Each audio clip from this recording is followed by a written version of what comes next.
right, it's one of those days where it's star-studded around here. Neil Patrick Harris is here. He's in Hedwig and the Angry Inch, now on Broadway. Yeah, okay, I'll wait.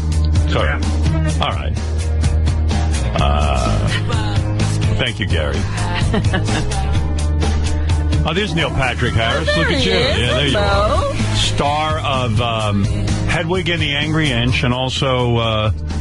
How I Met Your Mother? How I Met Your Mother's over with, though, right? Yeah, it ended the season. We're done with that, yeah. How you doing? Good to see you again. You too, sir. How's things? Are you exhausted from your Broadway schedule? It seems crazy to me, because I've seen plays where you guys do 2 shows on Saturdays. Yeah. And Wednesdays, usually. Wednesdays. We have a weird schedule because it's kind of a rock and roll sort of show. So I didn't really want to do Wednesday matinees because that's usually old lady groups. Yeah. I mean, the world of television is so much easier, right? When you're doing a series, you're just... Yeah, because you can do multiple takes and you can screw up your lines and all of that. Yeah, but also the schedule's a lot easier. I mean, you don't have to be... Sitcom schedules are super easy. Yeah, that's what everyone tells me, that if you're on a sitcom, forget about it. It's like being retired. We didn't work Mondays.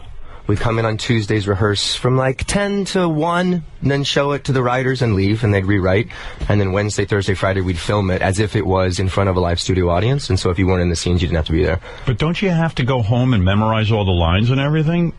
With a sitcom? that was kind of like a muscle that was, you could learn short attention span real fast and then forget it. I'll never understand how you say that's like a muscle. That's muscle memory. It really is, because like as Barney, I would have these monologue-y things where I'd have to say this whole rant about some catchphrase that he thinks is cool. Yeah. And I would look at it the night before and sort of familiarize myself with it. Sometimes it would be new pages I'd get that next morning. Right. But you just look at it, and then say it. And you'd screw it up a couple times, and then you'd get it, and you'd get it, and you'd get it, and you'd do it, and be done. You'd never think about it again. Do you ever wonder what it'd be like not to be famous? You've been famous. How old were you when you got Doogie Howser? I was 15 turning 16. 15 turning 16. Yeah, and I'm 40. How many? Yeah, I mean, you've been famous almost your whole life. Doogie Howser is right? 40? Yeah. You've been famous almost your whole life, right?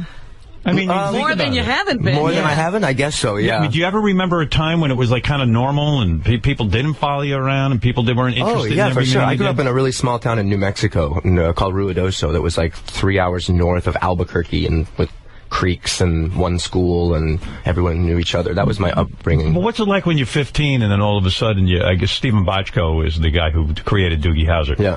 He hires you. How many people did you have to audition against? Probably half the universe of kids, right? I auditioned for that really early on in the process, and then they auditioned a ton of other people, and then finally came back around to me. Not sure why. And were you afraid of rejection at that age, or were you kind of fearless? Like, was this something that you wanted really badly, Doogie Howser, or was it just like a job?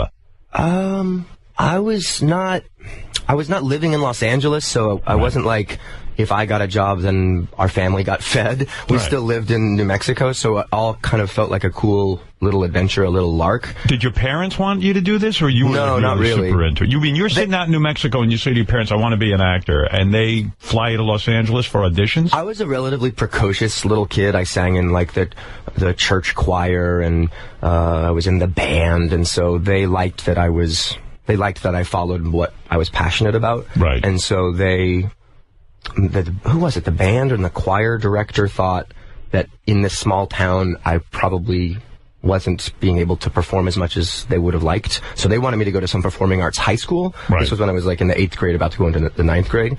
And we all thought that was weird. Like, that's like military school, like going away to some school and your family and never seeing your family again. And your family weren't actors or anything. No, like that. So attorneys. Right. So they didn't know about any of this. So we went for I went 1 week to a drama camp in New Mexico, in Las Cruces, called New Mexico State University, and it was fantastic. You stayed in the dorms, and you did freeze tag, and you like got to play improv games and write monologues, and it was great.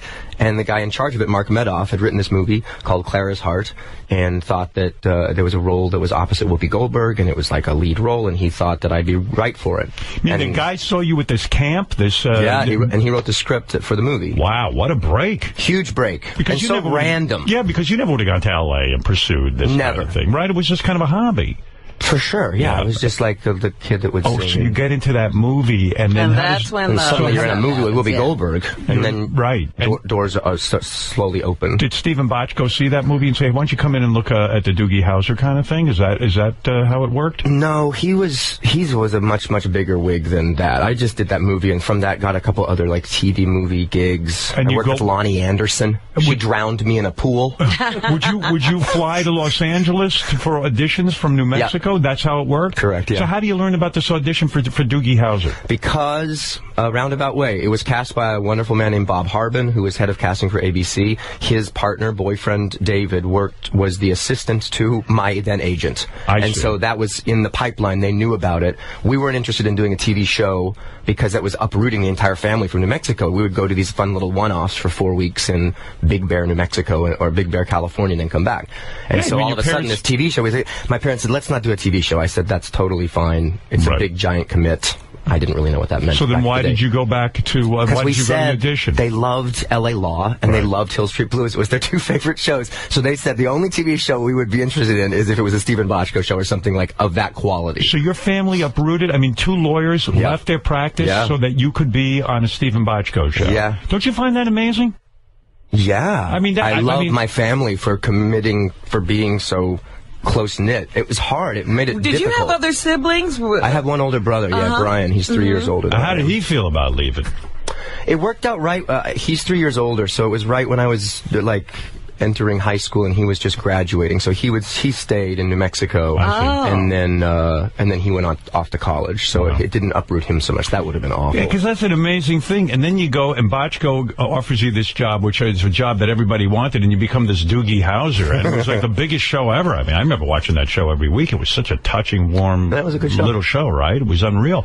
Did you freak out? Did your personality change? Did you start to become an asshole for a while? Because you don't strike me as an asshole. I went through puberty so late, that I always felt so much smaller than everybody physically. Yeah. That when I was on the TV show, I didn't really feel like this macho guy. You know what I mean? I didn't feel like my shit didn't stink, really. I was working. It was a crazy little life. TV was very different from film back then. If you were a TV person, that's kind of what you did. You didn't get to go and do a Showtime series and then a movie. Like, it didn't blend the way it did. So you're sort of branded a TV actor. Yeah, and I was in high school, so I had to do 3 hours of work at school and homework and the series itself. It was a lot of work. But when you, and when the show was over, I forget how many seasons that lasted. We did 4. 4 seasons. Yep. When that thing's over, do you go into your own depression? Because at that point, you're like 19, 20 years old, and you're looking at a future where, hey, I've been on TV for 4 years. I'm a kid. Now what do I do? Did you panic at all? No, I realized that was such a kind of fucked up name that kind of stuck around with me for a while. And the Doogie Howser name? Yeah, just that name. Being called that everywhere you go was when you're that age and you're trying to find some kind of identity unique to yourself, and you're being called something that was for a role that you've finished. And people were calling you Doogie. Yeah. It's a shitty name, isn't it? Doogie Howser. It really is. Couldn't have been named Thunderbolt or something cool like that. Or the Fonz, or anything would have been cooler, right? Yeah, Doogie Howser was not cool. It's not like I didn't appreciate it because I played him. Right. But for those years when you're normally in college and you're able to, change who you want to be given in any given week. You want to be goth one week, or you want to go crazy another week. No, you're Doogie. You were Doogie. You were stuck. Yeah, right. So I just had to trust that. And actually, Stephen Bochco gave me some really sage advice. When the show just started and I was not even 16 years old, he said, kind of a surf analogy, that this is going to be a wave, it'll be a great wave, you'll love it, you'll ride it, it'll inevitably crash, and you'll have to decide whether you want to get back on the board and paddle back out. And in doing so, you're going to get nailed by other waves, which will knock you over. You'll eventually get out there and sit up on the board, but you're going to have to wait for another set to come in. And there's lots of sets, and they'll keep coming at you, but you're going to have the perseverance to know that there's time that'll have to pass between those sets. Good advice. Did you worry that your career was over because you'd been typecast as Doogie Howser? Did you think that's it for me? Well, no, fortunately not, because that was also after that was the time when they had lots of TV movies going on. So I could do once a year I could go and make $100,000 doing a TV movie for 3 weeks or something in Vancouver, and that would pay for my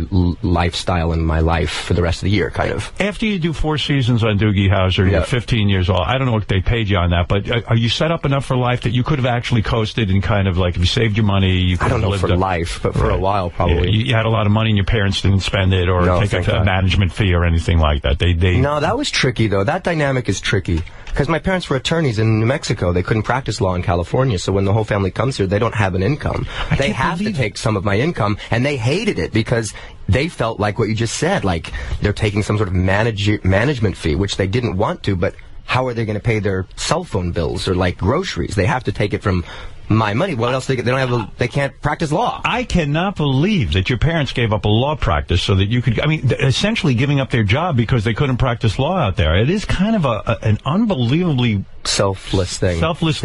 They wanted to be together. They were worried that the Hollywood industry, quote unquote, was going to fuck up my head a lot. So that's why I asked. You never went to college or anything. I didn't. No, you didn't. Do you regret that? I do a little bit. Yeah. Yeah, because because I love the vocation that I have, but I regret that I didn't learn a lot about things that I don't know if I'd be interested in or not, like Chinese literature or psychologies or histories. You know what I mean? So what were you doing when you weren't making a TV movie?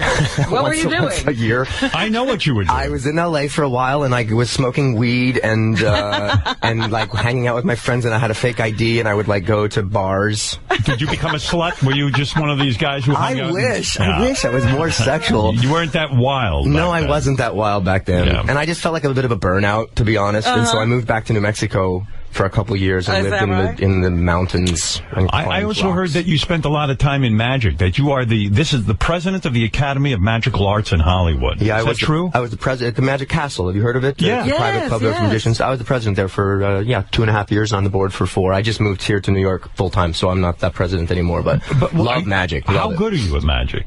Because as a judge at America's Got Talent, I see all these magicians, and I'm really rooting for them. I want them to do well. Some of them are better than others, because I'd love to see a guy win who's a magician.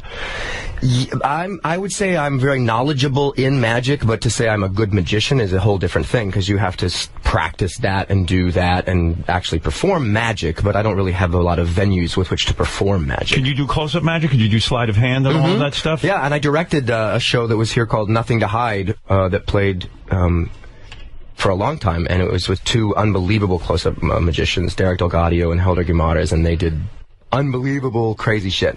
And I got to direct that, so I'm into the magic a lot. You're in a play now. I have a question for you, though, about the America's Got Talent. Yeah, go ahead. Don't you think it's hard for the magicians, because you see them do their act that they've honed for 10 years, the quick change act, say. Right, yeah. And then you say, great, and then you would advance them through to the next round. You want to see them do something different. Right. But what they know is they have their 15 minutes of stuff that they do. So you're like, I feel so bad for them now having to scramble to try and come up with new content to impress you very quickly, given that they've spent their livelihood, like, honing this tiny act together. I do think the magicians have the hardest time on America's Got Talent. They do, and so do the stand-up comics, because they have to generate. Like, a musician can sing someone else's song. They don't have it as hard. But a magician, you're absolutely right. And what I think I kind of look at it a different way. If I see them doing a type of magic, I never say to them, oh, do a whole different kind of magic, do the same kind of thing. I just look at their presentation. Because Howie says this all the time, too. He says there's only like 5 or 6 real sort of tricks, Yeah.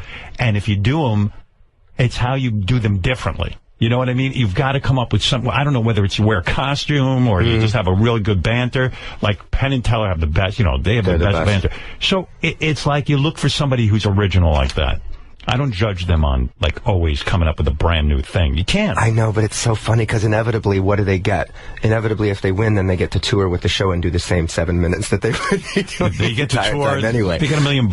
I know. I'm saying I know what they get as a prize, but then they're going to end up doing the same 7 minutes. Yeah, that's true. For the next year on the tour. It's like having that one hit song. Yeah, exactly. It's a tough career, it really is. Magic, but it's cool. How great is David Blaine at it, though? I mean, he's smart. He is amazing, right? He's like a modern-day Houdini to me. Yeah, me too. Because it's less about the illusions that he's doing, and it's more about the fact that he can get so many eyeballs kind of for free. He does these massive, amazing stunts that get people talking about it, and talking about magicians is a hard thing to accomplish. Have you seen his close-up magic? Yeah, he's great. It's pretty incredible, right? This new thing where he stabs his... yeah, how does he do that? Do you know how he does it? I do. You do? Do you know that because you're in that society of magicians? A little bit. And you guys reveal the secrets to one another? He didn't call me and tell me how it was done, but, but can you figure it out? Or so you... I can narrow it down. Yeah. I haven't sat there and watched him do it, but a friend of mine is a friend of his, and so I was gleaning information from him. Yeah. When you see him do something like that, do you say, oh, I should have done that?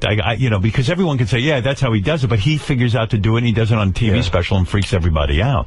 Yeah, I don't have much of a desire to do magic. I have a strong desire to present magic. Like, I would love to be Ed Sullivan someday and just introduce amazing, cool act after amazing, cool act. You've said that you would like to have an Ed Sullivan type show, a variety show. Now, like Rosie O'Donnell tried it, Larry King tried it. It's a very difficult thing nowadays. I think the closest thing to a variety show is actually the show I'm on, America's Got Talent, where they do that kind of thing, because you got to figure out a new way to present it, right? Do you think an Ed Sullivan type show would work nowadays? I do, yeah. You do? I think that what you need to do, though, is have more content. That's what America's Got Talent has in spades. Right. You can set the remote down and watch just a shit ton of cool things, or not cool things. And I think that the problem with variety in the past is that you get a magician, he'll come on, he'll do 7.5, 8 minutes. Yeah, you want him to get to his last minute and a half, the good stuff. You don't want to see him, take his gloves off. I think that's why we give him 90 seconds. Exactly right. And so I think that kind of variety show, where if you just had a bunch of really awesome stuff, and you were a good tastemaker, I think that could still be a cool show. When they were talking in the paper, I didn't know how true this was, and it turns out it's very true. When they were talking in the paper, Letterman was retiring. CBS has to find someone. You were actually in talks with CBS about taking over for Letterman. I mean, it would have been the Neil Patrick Harris show, right? You were in conversation with them. Yeah, I was. Well, not in conversation, about to make a deal. Right. But they called me in and sat me down and asked if that would be something that I'd be interested in doing. Because I have a good relationship with CBS from How I Met Your Mother. Who is they? Who? Les Moonves. You sit with Les directly. And he says, hey, Neil, come in, let's explore this thing. Let's see if there's something to it. How I Met Your Mother was ending its 9th and final season, and we knew it was ending then. How'd you feel about that? Loved it. You loved it? That it was ending? No. Or the show? The show. How'd you feel about the show? Loved the show. You loved the show, and you loved the cast. Loved the show, loved the cast. Our director, Pam Fryman, directed every episode. She was fantastic. Right. Loved the character. Loved, I got to wear suits and be this super macho alpha male guy. It was just a great role. So, and it was great, too, because it I don't want to say revived your career. It wasn't like you died and, got away. Right. But it was kind of, the trajectory was Doogie Howser. Yeah, you could do some Lifetime movies. But then you did Harold and Kumar. Which is a dumb stoner film. Yeah. But Harold and Kumar, who saw you in Harold and Kumar and thought of you for, what did they think of you for the show on CBS, right? Yeah, I guess so. Yeah. I think Carter and Craig, who wrote How I Met Your Mother, had seen Harold and Kumar and thought that my hipness quotient was higher than it had been previously, maybe. Right. I don't know. It made you hip. Because you were in a stoner movie. Yeah, I think so, a little bit. And you think that's how I Met Your Mother came about? Didn't hurt. Right. And How I Met Your Mother, I thought you would have made more money on that show. You made $250,000 an episode when it ended. How do you know that? Because I know it. I know everything. We were well paid by the end, for sure. Were you happy with what you were paid on that show? Are you kidding? In my humble estimation. $250,000 a week? Now, wait a second. Yes, I was happy with that. In any normal situation, that sounds extraordinary, except in show business, where if you're the main guy, which I think you became the draw on that show, if I may say so. Do you think so? Well, I think Barney was a kind of a breakout role character, but right. It certainly was a proper ensemble for the entire run of the thing. It's not like it spun towards Barney. Does everyone make $250,000 a week? By the end, yeah, everyone made the same. They did. Mm-hmm. And how do you know that? How do you know somebody isn't getting paid more? Because that's weird, nasty negotiation times when all of a sudden it's season 4 to 5, and it's time to see now we're in syndication, so everyone starts asking for more money, and everyone gathers together internally and decides, do we want to go individually and try and make our own deals, or do we want to go unified as a cast and all go together? And isn't it weird when you have a cast like How I Met Your Mother, and there's 5 of you who want to go in together, and there's one holdout who says, fuck you guys, I think I can do better on my own. It could break up an ensemble cast, right? Yeah. Why do you laugh? Because that happened, didn't it?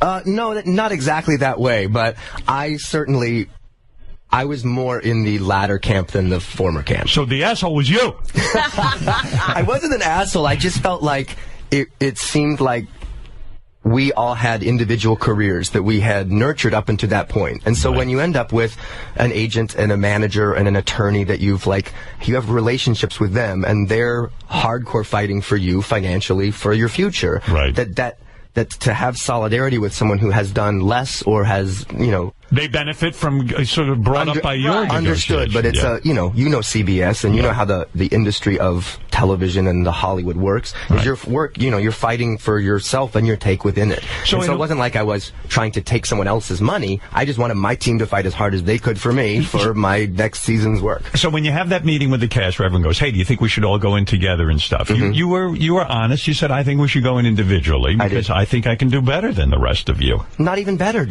I just want to take my chances. This, in a weird way, is a cubicle job, and we're in our different cubicles, and we're fighting for our raises. So why did you go and eventually go in with all of them and come up to the same level? Well, because we got 8 seasons out of it. We were about to not have a 9th season, and then we all sort of got together and said, this was not my doing. This was just like an extra season, like a fantastic final lap. Right. And why shouldn't everyone reap the benefits of that? By season 9, I feel like everyone has proven their worth on the show. Everyone is providing and deserves to get paid well. We were all getting paid well. Yeah, and I think, though, that... I'm talking more like in the middle of it, when it was sort of tipping point But time. what I'm saying is that when I said $250, it's not that that's not a lot of money. It's a fortune. But I'm saying that I think that you on your own actually could have even gotten more money than the rest of them.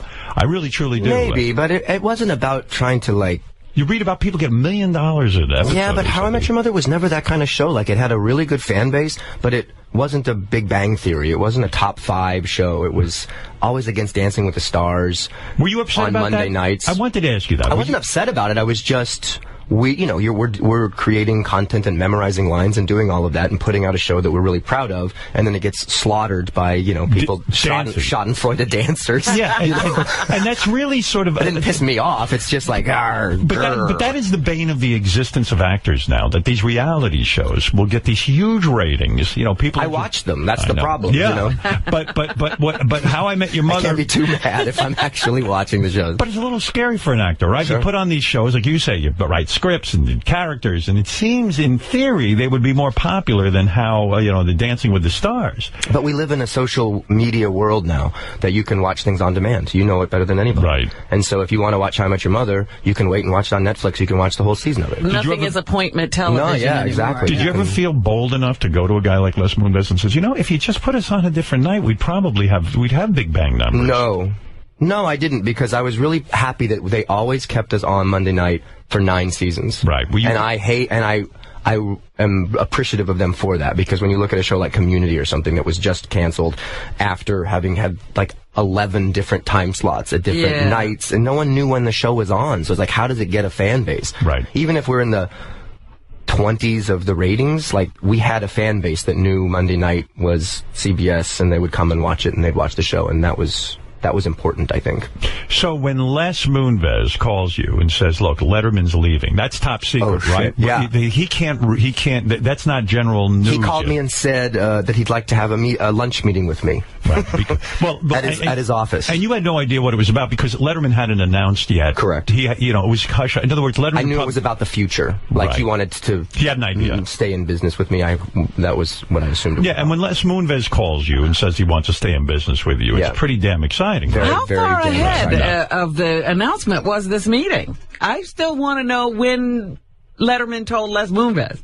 Yeah, well, he must have been, a couple of weeks before he made the announcement. No, this was months and months ago. But it wasn't that direct. Okay. Right. It wasn't that direct. He was gauging my interest in a late night show. Mm-hmm. And I think people think of you for late night because you've proven yourself with the all these award shows. The hostings, You come out, you really do a good job hosting the shows. You're always good at it, and we're great at it, actually.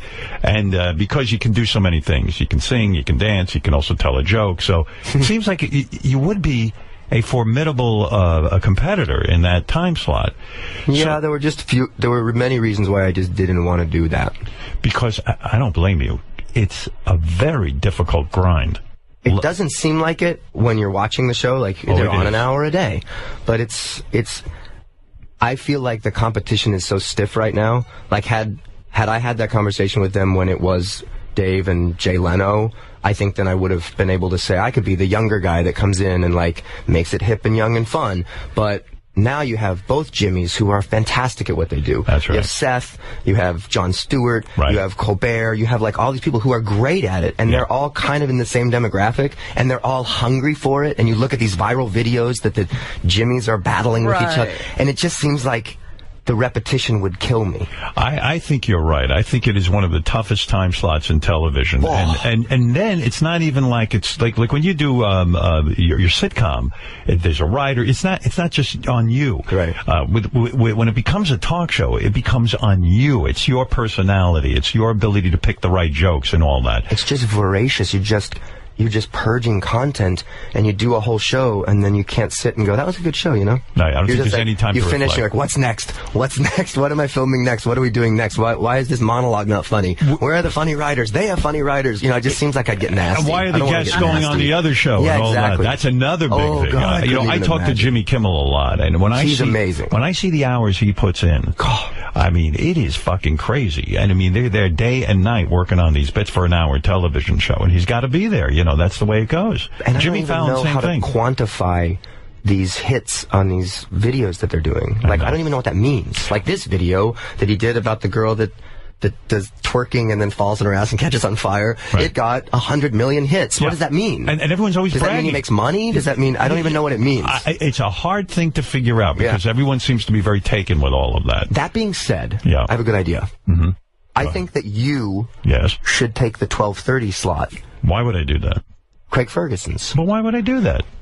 Well, what if they filmed it in New York? Because I think...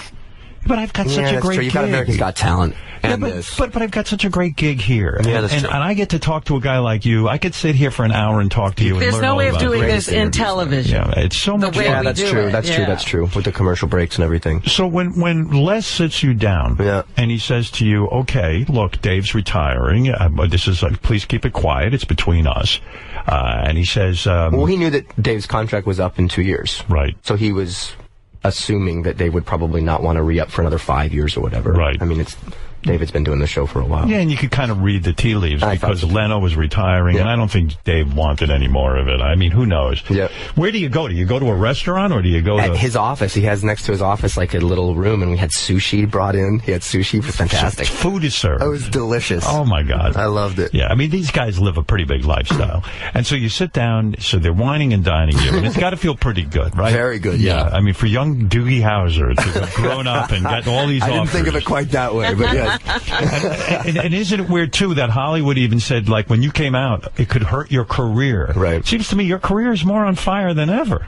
Yeah, things are good. I don't think it really affected anything, did it? Don't you think it's interesting? So, no. Did you worry, because Barney was the ladies' man on the show, did you worry that your coming out would damage the character or the show? No, I worried a little bit that they would start rewriting the material to not be so, like, aggressively male. And they didn't. So That's great. The writers didn't have any change. Yeah, so because I think, you know, in the history of show business, you're really the first out gay person who's been able to do everything.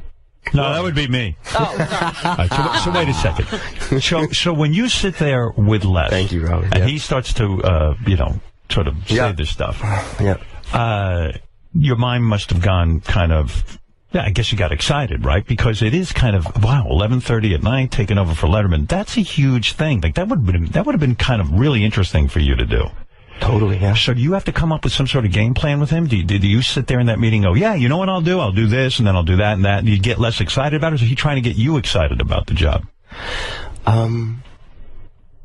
In that instance, I felt like I knew what my skill sets were, and I kind of knew what it is that I wanted to do after the show with him. Right. So I was surprised that he pitched me that idea. Right. And I sat for a minute with it while I was talking to him, and I told him the things that concerned me about the longevity of that kind of gig. Right. that I think I would get bored of the repetition fast, and that the structure of it is so set that I don't have any interest in doing monologue, commercial, sketch, guest, musical act, good night. What was your idea? Did you have one? Did you say? I like this weekly variety show. That's what you pitched him. Yeah, I think if it's weekly and people really want to see it and you trust that there's a lot of really great shit on there, then you're going to get the guests to want to come onto your thing. A weekly thing, you'd have more time to prep for stuff. You could do pre-taped stuff that would be really exciting. You could flesh it out a little bit more, have more acts, and not just do nightly. Was he interested in that? Yeah, he still might be. He still might be. Yeah. What about you at 12:30 at night? What about there's going to be an opening? Nightly again. It's the same thing. You won't do it. Did he say to you, hey, never mind 11:30, what about 12:30? Yeah, that was part of the discussion. That was part of the discussion. Mm-hmm. And you're not clear on that. Maybe you would consider it, though. Because it's 12:30, it's a little looser. Maybe it's not as much pressure. But it's still nightly. You're still coming out with the same content. Right. And now you're just getting bitter that no one's watching it. Yeah, right. That would really aggravate me more. Who wants that? Yeah, I think prime time is where you want to be, right? Right. So it's a no-win thing. You're not interested. You're taking yourself out of the running. That's correct, yeah. Okay, all right. Yeah. Wow. Look at you. Taking yourself out of the running. I like it. I got a lot of fun stuff going on right now, man. I don't mean that in a disrespectful way towards that what about as a movies? Show or anything. Are you interested? I did two big movies that are coming out this year. I'm in Seth MacFarlane's movie, Million Ways to Die in the West. Now, that looks like it's going to be funny. Hilarious. I'm very interested in that. Is it like a Blazing Saddles? Blazing Saddles. Seth and Charlize Theron he's a sheep herder, and she's sort of a villainess. And they become a couple a little bit, and they're talking in sort of modern speak and kind of acknowledging how ridiculous things are in the West. Right. And there's this cast of characters around: Sarah Silverman, Giovanni Ribisi, Liam Neeson, Amanda Seyfried, myself. And you had a lot of fun. As I steal his girlfriend, and I run the mustachery, and I have a handlebar mustache. What's the other movie you got coming out? I got cast in David Fincher's new movie, Gone Girl, based on Gillian Flynn's book. Gone Girl? You must have heard of Gone Girl. So this is very good. Yeah. I mean, that's a big movie. And we want Ben Affleck movies. And everything. Oh, man, that's exciting. We'd rather do movies than TV even, right? That's the pinnacle. I don't know how it works. I've always been the TV guy, to be honest. That's what I'm saying. You said when you got Doogie Howser, you were even like, well, now I'm a TV guy. Yeah, so to get cast in, like, a big, giant movie for Seth, which was fantastic, and then to be cast in David Fincher, who I think is the best director going right now, that was so intimidating and dramatic and subtle and real, and totally a different kind of part. And you don't have to audition for these things at this point in your life, do you? I mean, they just offer them to you. I met with them both. Right. But not like with pages in the hallway. Right. But they talk to you about the part, and are they trying to convince you to do the part, or are they trying to see if you could actually handle it? I think it's more just a general meeting to see if we vibe, like if we would get along on set, what I'd be like if I'm an asshole, or if there's awkward silences and we have nothing to talk about. And thankfully, in both cases, that wasn't. Is your life now a bit of a nightmare because you got 2 kids now? Right? I do. You fiance. You got a fiance and 2 kids. 3.5. And you're working and doing plays every day. I'm doing the show. Is everybody here right now? Because you can't get away. We moved to New York. Yeah. Yeah, we finished up in LA. LA. You should have left them in L.A. and then you could have been here. I mean, you've taken on a tremendous amount of responsibility. Do you have time to be with kids at this point because you're so busy working? Yeah, well, I have to craft the time to be with the kids, but they're with us. I saw them this morning. But I shooed them out of bed this morning. I was like, I've got to get more sleep. Yeah, aren't you fucking... I'm doing Howard Stern in 40 minutes. But aren't you fucking exhausted? Don't you worry about that kind of thing? You got to get a lot of sleep so your voice will be there for well, Hedwig. That's just it. Hedwig is a crazy role that I never leave the stage. It's 100 athletic, minutes. Right? Oh, Yeah. I was always a monster at home because I had to do morning radio. So I was always like, everyone shut up. I got to go to bed. You know, it was constantly about getting enough sleep. David and I were trading off getting up early because the kids all of a sudden, we're in this weird transitional apartment because we bought a brownstone in Harlem and it's still getting renovated and it's almost Harlem? done. Yeah, dude. You know, white people are moving to Harlem. What? I mean, I love black people, and I lived in a black neighborhood. It ain't easy. We love Harlem. You love Harlem. You're moving up to Harlem. Yeah, love it there. We've had a place on 115 and Manhattan Avenue for like 7 or 8 years. What do you love so much about Harlem? It's the new up-and-coming neighborhood, Howard. It feels more You're suburban behind the in its own. Are you becoming black? Downstairs. What are you doing? Oh, wow. So you're moving to Harlem. And so because of that, we have an apartment in the Lower East Side, so it feels this transitional period, so the kids are getting up earlier. I see. So we were trading off. You know, David would let me sleep one day, and the next day I'd get up with them.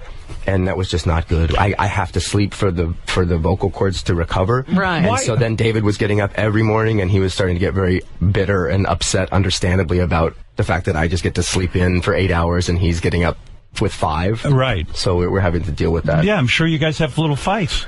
Well, and now we have nannies that do overnight so that we can at least get 8 hours of sleep. Yeah, no, that's the smart move. It truly is. Because when we're well rested, then we can have better time with the kids. Everything's They're much not better. just annoying us. Yeah, right. They're so fun, but they're just so curious right now. Is your life now filled with the kids? There's no time for romance. There's no time for going out on a date with Less your fiancé? romance now, yeah. Well, because there's no free time where we're just together, just David and I. Yeah, we have to make time. We have to get a hotel room and go. Yeah, what does David do for a living? He's an actor. He's an actor? A chef as well. Producer. He's kind of a raconteur. He does a lot of it. But he's one of the main reasons we came back to New York. We met doing. We were both doing individual shows. I was doing Cabaret on Broadway. He was doing Gypsy with Bernadette Peters. Yeah. To great acclaim, and then I got the show, and we moved to L.A. And how so long we you thought the committed- show would be a couple years, and it was 9. So the better part of a decade we've been in L.A. How long you committed Broadway Hedwig, play, yeah. Hedwig? Through the middle of August. The middle of August. You got to see it. I'm going to come. I always thank The you for music inviting is you. great, too. He would love the music. The music's Yeah. crazy cool. It's Stephen Trask, who's from the band called Cheater, and it's just hardcore. It's hardcore. It's about a guy who cuts his own cock off because he wants to become a woman. Is that essentially it? No, it's about a boy who is in then Transgender. communist East Berlin and Right. trying to find a way out of Berlin, and meets this guy who is willing to take him with him, but they have to get married, and in order to get married they have to have a physical examination, and so Right. he's willing to lop off his wang in order to get to America, and then he arrives to America, and the wall comes crumbling down, and he realizes his life is not what it was, and he's a rock It's star. a sad play, though, right? And yet, it's like a monologue, and quite funny and improvisational, and I Yeah. fuck with the audience. Hedwig's not a really nice woman, and so I get to... And the angry inch is the little bit of his cock that's left. Indeed. And you have said it was a hard role for you to play because you know, I guess every heterosexual thinks that every gay man is effeminate, but you never had that effeminate quality. You were also very much on guard about that. I was always just, as a kid, growing up, and I said it before, I went through puberty late, so I was always entranced by guys who were strong, who were tall and had armpits, you know what I mean? Like, I liked masculine strength. Right. And so I never really wanted to be effeminate or like stomp around in heels or anything. It just wasn't my vibe. Right. And as I got older, the same thing happened. So it wasn't like I was trying to be macho at all. I was just attracted to kind of masculinity. But here you are sitting here I am having to play this part where I'm like really in 4-inch heels and fishnets. And do you like it? Do you like playing that part? I liked the challenge of having to do it, and I kind of enjoy embracing that sort of other side with purpose. Right. And that it's again, I wouldn't put on a nightie and flit around my apartment in a kimono or It's something not your like thing. that. That's just not my thing. But being able to do it on stage and fun. own it and change your posture. I've lost 22 pounds, right? Yeah, but you're that's very so that thin. Because like a girl sits like this, you know, tits out and shoulder back. But as a guy, you sit like that. No, so you have to change everything. You're wearing nail polish and stuff today. Yeah. You see, like you have some of the Hedwig mannerisms now. I've noticed you're still a little bit in character. Right? Yes, you are still a little bit in character, aren't you? Yeah, probably. Yeah. Well, I'm doing the show every single night. Yeah, you got to stay. Twice on Saturdays. We do a 7 o'clock and a 10 o'clock at night. Wow. We have a late show on Does Saturday. your voice blow out after 2 shows? I mean, are you just like go home and you're like, oh, I gotta... I just have to be more aware of it. I can't go drinking into like a loud bar afterwards. Do you That's run around more with exhausting. humidifiers and all that crap? No, thankfully not. I'm amazed at the Broadway performers that they have to be like athletes. It's unbelievable. Yeah, you have to have physical therapy. You have to have vocal lessons. You have to eat well, stay hydrated, get sleep. You really have to be on your game. Yeah, I'm coming to see your play. I think you'll really like it because I hear you mock musicals when I'm driving in the car. But Hedwig isn't a typical musical. Yeah, Hedwig's supposed to be really. Everyone tells me I love it. It's really fun. Yeah. You know, I was. You've got a good celebrity friend in Elton John. Yeah. I'm always concerned about these dynamics. I mean, how does it all work? I find it very uncomfortable. How does that happen? Yeah. Why uncomfortable? I find it uncomfortable around because sometimes it seems like it's like you're only the friends because you're all famous. You know what I mean? It's. I'm amazed that he wants to be friends with us. They're lovely people. We met them once. It was randomly. Time magazine does their 100 most influential people of the year issue. And you went to that? We were both in it, honored for it. And so we went to that, and there was David Furnish and Elton John, and David Furnish comes up, hands us a little piece of paper and says, you know, they're fans of ours, and to give them a call sometime. And I said, okay, great. And I look, and sure enough, there's like a cell phone number, but as if, what are you going to call David Furnish and invite him over for coffee? Like, what do you do? You don't know. So I didn't do anything. Then I saw him later, and he was like kind of bummed that I didn't reach out. Right. Like, what are you supposed? I didn't even know what you're supposed to do because I'm the same way as you. Like I'm starstruck by people, but I'm not. I don't think that I'm that famous. Yeah, and I can't imagine they want to really hang out with me for any reason. I think they're just being nice about it. Right. Yeah. And then sure enough, they invite us to Nice. Wow. It's like not even to dinner. A castle it's to in Nice. Now, why did you go? Like, in other words, did you say? Well, that's a chapter ahead. Actually, I shouldn't just say we were invited to Nice. We were in Greece. David and I took a fun little vacay before the kids were born. We knew that we were pregnant with kids, and it hadn't happened yet, so we knew that soon we would be having to stay in one place. So we went to Greece for a couple weeks, and when we were there on a beach, we ran into friggin' David Furnish and a bunch of his friends. Right. He invites us to dinner at Nobu. Right. In Mykonos, Greece, which is awesome. And you get to really sitting know next to him, we're talking, and we say, we want to tell you something. We have like a secret that not many people know, that we're expecting twins. Right. Through surrogacy. And he kind of blanches and looks, and he says, I have something to tell you that no one, literally like 4 people know. Right. We're expecting a boy on Christmas Eve. And we're like, you're fucking kidding me. Because our kids were going to be born in October. Right. So we bonded over the fact that we were going to be dads together. Right. And so from that, then we all wanted to hang out and, you know, have like our kids be play chums. Right. Which they would are. be nice. So now we get to go once a week to Nice and hang out with them in their castle. It's so now when you say castle and amazing. You mean it is a castle. It's a little castle. It's like a villa castle kind of thing. Yeah. It's fantastic. When you go to Elton John's house, and I've met Elton John many times. I've had conversations with him. I think he's one of the nicest human beings on the planet. Very sincere guy. Sincere and nice. Charitable guy, whole thing. When you go there, does he ever get to the piano and start playing when he's there, or is it? No, there's no piano there. Elton's Really? process when he goes to do a new album is he'll think about it in his head, and he goes in and sits at a piano and writes the whole album in like a week, and then he's done. You mean he's not the guy to tinker at the piano. At home, he doesn't want to sit down and just play for his own enjoyment. He doesn't have one at there. Don't you find that remarkable? He's a genius, man. That guy is so talented. He's extraordinarily He knows everything talented. about music. He's one of the greatest musicians of our time. It's unreal.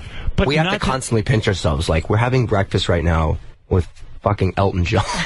Did you ask him everything in the world that you ever wanted to know about music and show business? And I think that's my favorite thing about him is he has no censor when it comes to his opinions. Right. And he will tell you exactly what he thinks about anybody, and it's so fun to hear him talk trash about fun people and say glowing things about people you didn't expect. And when you're at the castle, though, do you get uncomfortable? Like, let's say you want breakfast 2 hours early, but you got to, you want food, but, you know, it's not your house. You can't go to the fridge and just grab something. It's magical. What do you mean? There's people there. Right. There's a guy named Laurent and a guy named George. Ask for whatever and you go, you good want. morning, and you're like, Laurent, can I have a cappuccino and perhaps some, I don't know, a waffle? So he's like, yes, right away, sir. And then they're on, and then sure enough, there's So it's like staying at a hotel in a sense. It's unbelievable, and there's amazing art everywhere. It's just kind of glorious, and then it always makes us laugh because we go back the niece to the airport. And then we're suddenly, like, in the line to try and get our tickets to the airport. Can't Elton fly you out on some plane? We're being charged for extra luggage. And we're like, don't you know where we just were this last week? We were at Elton John's, and we were with Laurent.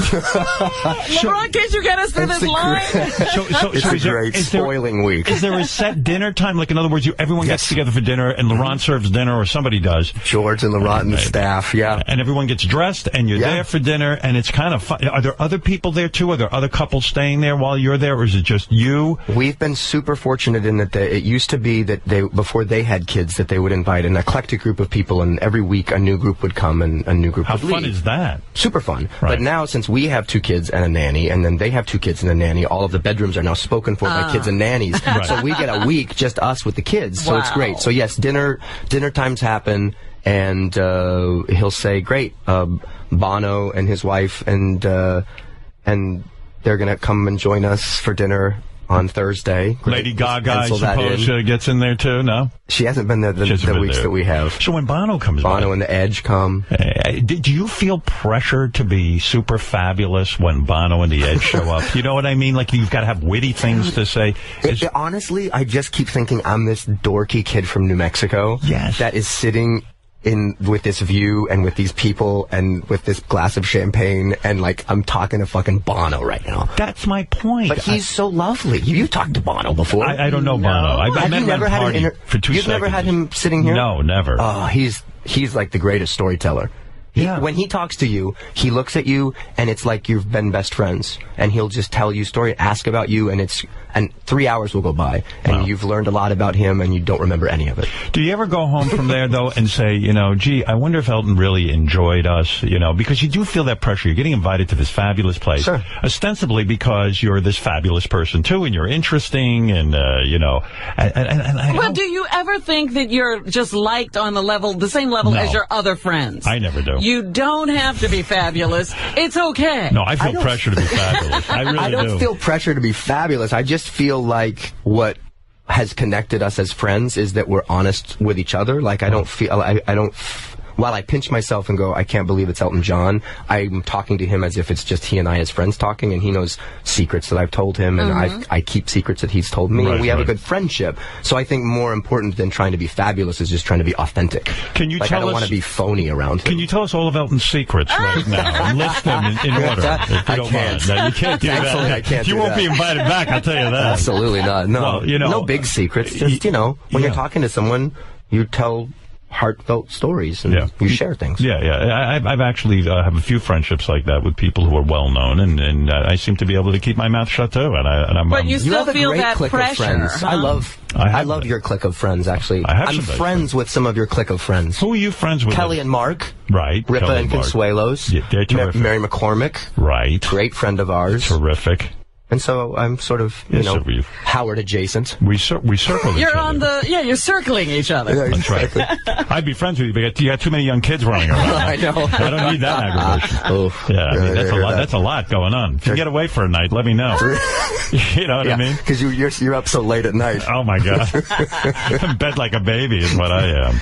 Robin, I just did a Rolling Stone interview with the same guy, Brian Hyatt. I just read yours as well. I thought it was a really good interview, actually. It was a nice interview. Yeah, He's good. He's stressful. a great guy, yeah. But it's stressful. You did a Rolling Stone cover, too. It's stressful to have them with you, like, for 5 different times, like, observing you doing just random things. What I find stressful is because Rolling Stone is so important to me. It's such an important magazine to me, because I grew up with it, and I still read it, that, I just want it to be something great, because again, like you, how could a kid from Long Island like me be on the cover of Rolling Stone? And it does feel like a lot of pressure, but I do limit the access.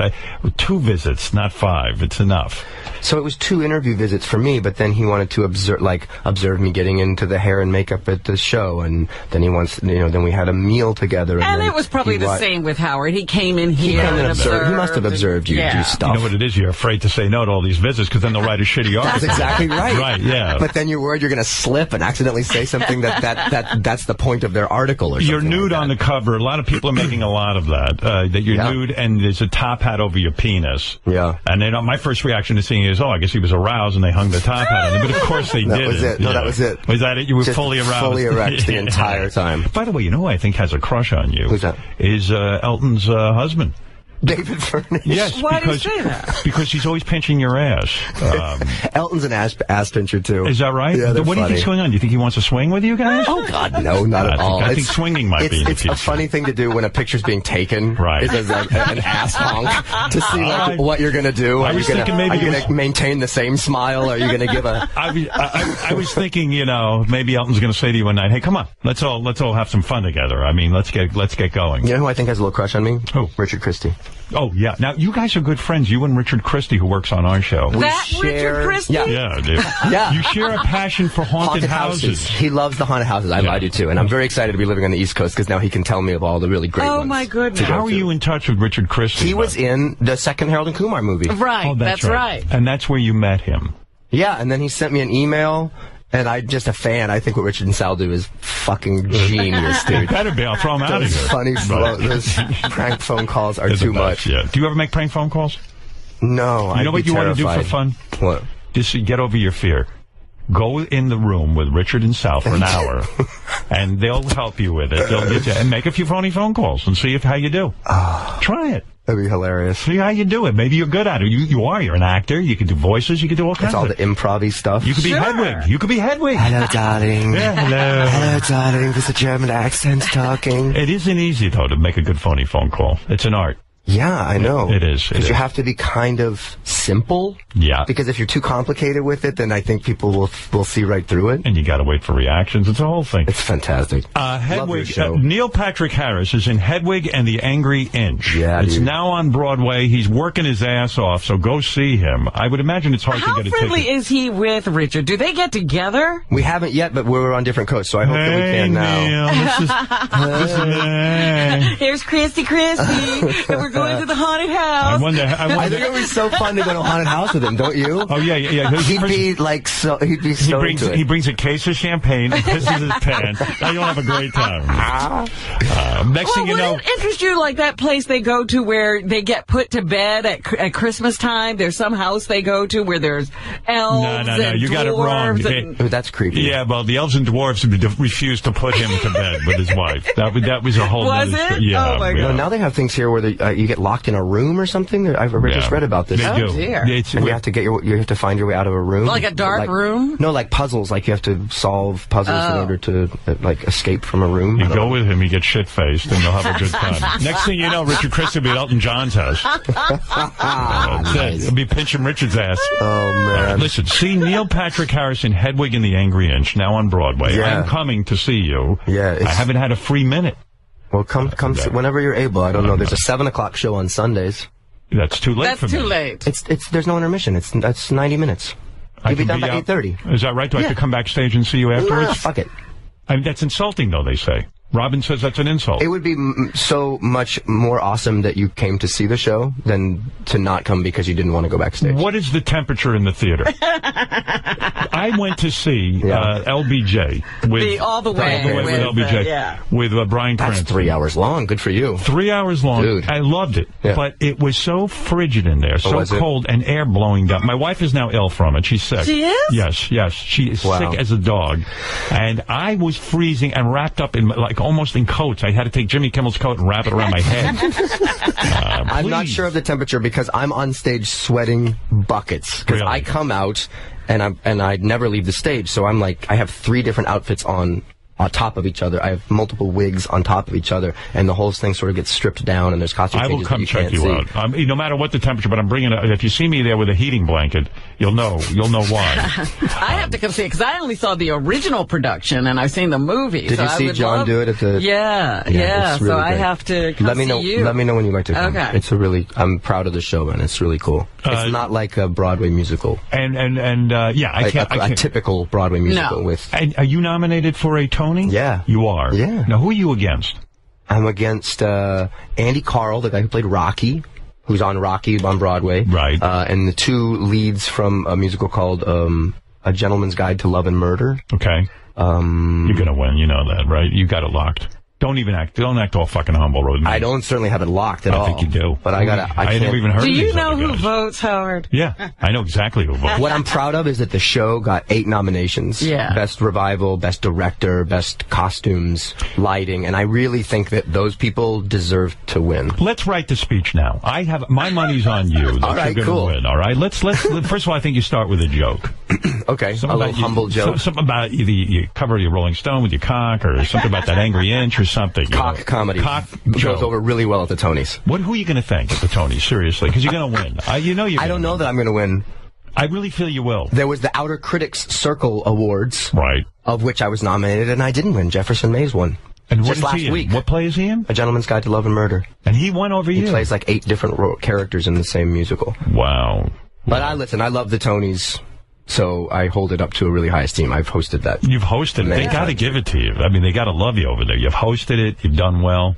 I have no expectations because crazy shit happens at the Tonys, and like Robin said, it's a small group that does all of the voting. You just never know if they're going to vote for someone who's celebrity. No, they could be a reaction to you being so famous. Who knows? Yeah, like they didn't give Denzel Washington a nomination for Raisin in the Sun, which was a fantastic performance. Everyone thought he was going to win. He didn't even get a nomination. So, do you think that was a reaction because he's a movie star and Broadway doesn't always? Theoretically, there's just no way to know. I'm just super thrilled that I'm on a fucking Broadway show right now, dude. I know it's great. Like a big deal for me. But you're also a guy who's supported the Tonys and hosted them. Yeah. Are you a ratings checker? Did you check when you did? Yeah. You do. You wake up the next morning, you get the ratings for. Did you do that for the sitcom? Sure. How I Met Your Mother? Absolutely, yeah. And you made sure, and would you get depressed if they went down? I wouldn't get depressed because I have no fight in the race. But why do you look at them? Well, I'm just excited to know. I read everything. I read reviews and I read all kinds of everything. Was it important? I just like to know what it is. If we're on an uptick or if we're like losing momentum. When you host the Emmys or you host the Tonys or something, the ratings are important, right? Because that's sort of how they evaluate. Hey, they're only important if they're shitty. Like if they've got really bad numbers. Do you read the reviews? It's bad. I do, yeah. You do. After you host, let's say, the Tonys, you want to know what people thought. Yeah, sure, man. Yeah. You would not do well at 11:30 at night because you drive yourself neurotically crazy. Probably checking the reviews and the ratings. I've always felt that I'd rather know all the information and then figure out how I can process my way through it than to have like blinders and not have anyone tell me anything and go la la la la la. I didn't read it. I don't know what you're talking about. That's weirder to me. I'd be more paranoid thinking that they were saying really horrible things than if they say mediocre things. Like I hosted the Emmys this last year. Yeah. And it was not a super well-received Emmys. It wasn't? No, you know why? We did these in memoriams throughout. Right. They picked 5 people that we thought it would be a poignant moment. James Gandolfini passed away, so we had Edie Falco stand and say something heartfelt, which on paper was a really good, strong idea. Corey Monteith had passed away, so we had Jane Lynch stand and say something to him. But unfortunately, we didn't realize that it makes it such a somber night. I'd tell some jokes, we'd get some momentum, things would be good, and then like Edie Falco would come out and cry about James Gandolfini, and then we cut the commercial, and everyone's like, wah, wah, that was sad. It was a bummer. And then I'd have to try and bring it back and do a number in the middle of the show, and then Jane Lynch would come out and say something sad about Corey Monteith's dying, and wah, wah, commercial. So it was like a really sad Emmys. Too many people died this year. That was the problem, I think. No, you just need to do one in memoriam. How much input do you have in something like that? How much input do you have on a show? You do. So now I'm a producer on those shows. And did you get nominated for an Emmy for a producer for a producer's credit? Not as a producer, no, but I've won 3 Emmys for hosting the Tonys. Where do you keep those Emmys? In my office. I have a magic office with a secret door. What's in your office? A lot of memorabilia? A lot of old-timey magic stuff. It looks like the Haunted Mansion or that's where your magic thing comes through. Old magic sets. You remember those old Misto magic sets, like the old school ones? I love that stuff. You got them all on display. Those make you happy when you're sitting at home. I love magic as a hobby, yeah. Are you on Twitter? I am. Do you read all the... Do people give you... You seem like such a nice guy. Do people give you shit on Twitter? Or no, people are cool. They are. Twitter's fun. I have all of a sudden have a bunch of Twitter followers. Like I have like over 8 million people following me on Twitter, which is, I guess, cool in one sense because... I don't know why it's... I'll tell you why it's cool. It's a lot of power. I mean, you could move mountains with 8 million people. It's almost like having a successful radio show that you have. What I like about that is I didn't I didn't like try and get additional followers. I didn't buy get them. one of those services to buy them. But because of that, you can't just tweet fun random shit. You can't just say random shit. No. Because then all of a sudden you have a lot of people that comment on it and then have opinions about it. So you're more guarded with Twitter. I'm more guarded with Twitter now that I have a lot of followers because you have to just make sure it's worded correctly. I used to drunk tweet. Oh, you did? Inadvertent drunk tweeting. Do you know what I mean? I'd be in bed and I'd watch some show and I'd tweet something about it. This shit sucks. Exactly. Then you'd wake up the next day. What did you say? Yeah. I insulted some soap star once on Twitter, and that was a disaster. Well, you end up coming off very badly. Yeah, indeed. Yeah. All right, listen, I'll let you out of here because I know you're exhausted.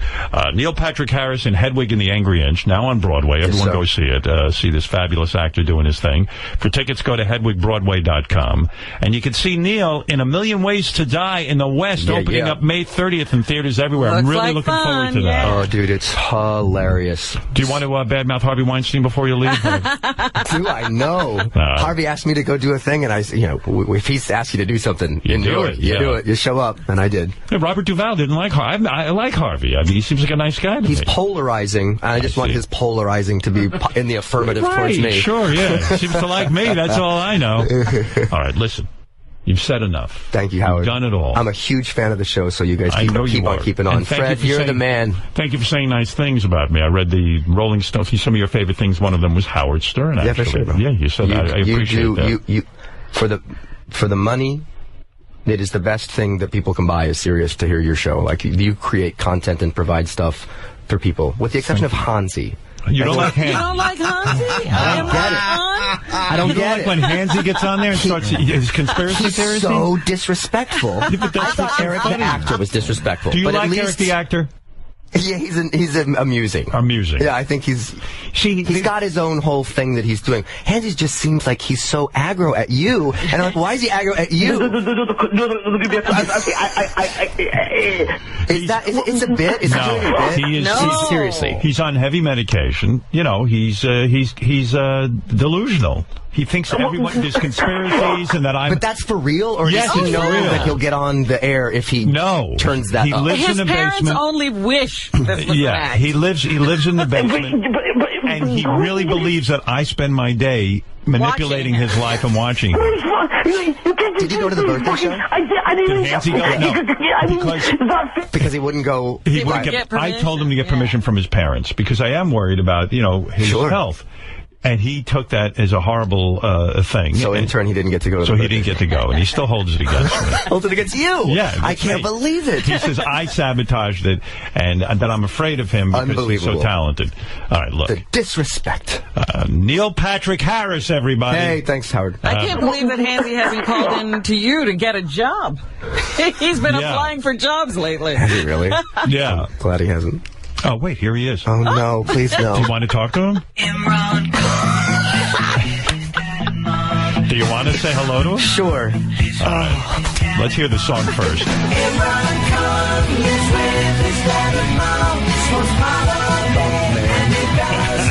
Are you ready? I don't know. Does he call it every day? Pretty much lately, but sometimes he'll go months without calling, but... And does he just stay on hold, hoping that you take his call? So Imran. Yo, fuck you, Neil Patrick. Yo, I'm a huge fan of you. Thank you, dude. I fucking disrespecting you. Yo, you know how showbiz runs. You know how the secret forces behind everything that controls shit.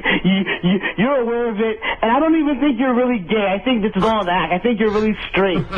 Yeah, I think you're straight. Hanzi, here's the thing. Like, I see that there's secret forces behind this show, but the secret forces are like Gary and segment producers who call and they book you and you come and you do. Like, there's no other weird... If there is ever a show that has no secret force, it's this one. It's successful despite no secret force. Trust me, nothing's a coincidence in this world. Well, Neil doesn't like you on the show, and that's No, I just can't believe... Why are you so mean to Howard? He's like the nicest guy. You're the nicest guy. You know what they've done to me off air. And don't play dumb, Neil. You know this shit, man. You're Illuminati too. Well, Neil is my brother in Illuminati. I've been revealed. Yes. We all go over to Elton's house and we plan the whole your life, Hanzi. Yeah. All right. Well, anyway, I gotta go. I'm in the middle of Imran? What did you want? I wanted to be on How I Met Your Mother. I wanted to be an extra on How I Met Your Mother, man. See, he is looking for a job. No, the Illuminati doesn't allow that. The Illuminati says no to you. All right, Hanzi, thank you. I have to hang up on you. All right. Neil, thank you for coming by. Neil Patrick Harris, everybody, in Hedwig and the Angry Inch, now on Broadway. Get your tickets at HedwigBroadway.com. Yeah. All right. Bye, everybody. HBO Boxing. Floyd Mayweather interviewed by Larry Merchant. You were in charge of the fight. You were aggressive and trying and taking advantage of what you saw. You know what I'm going to do? Because you don't ever give me a face shake. You know that? So I'm going to let you talk to